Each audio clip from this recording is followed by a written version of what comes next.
Buti po, nakarating kayo. Gusto ko lang malaman kung anong sinabi ni Alex kay Makmak. Opo, sabi ni Sir Alex, iaangat niya na si Makmak sa pro. May susunod na ba siyang laban? Wala pa naman nung date, pero hinahanda ko na po si Makmak. Buti naman kung wala pa. Palagay ko, maganda na ang pakiramdam ko noon para maayos kong matrain muli si Makmak.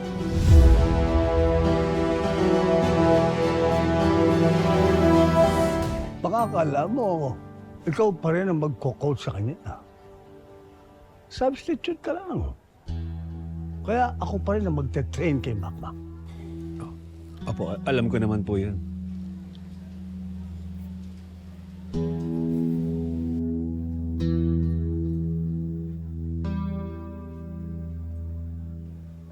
Pero alam mo, masaya yung bata. Ngayon ko lang nakitang ganyan yan.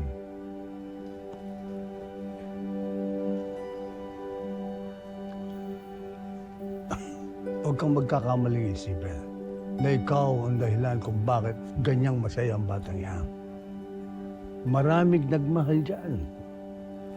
Ako, si Gloria, si Nadia, kami ang sumalo niyan. Sana, huwag mo ang kinin lahat. Dahil sa isang panalo mo. Hindi ko naman po inaangkin. Mabuti naman kung gano'n. Pwedeng makuha mo ang loob ng anak mo. Pero tingnan natin kung makukuha pa rin ang loob ng taong bumitbit sa kanya habang wala ka. Bumalik na si Nadia, pero huwag mong isipin, akapin ka niya dahil napasay mo ang anak niya. Kapal ng mukha mo kung gano'n. Isang panalo lang yan, Noy. Pero hindi mabubura ang lahat ng sama ng ginawa mo noon.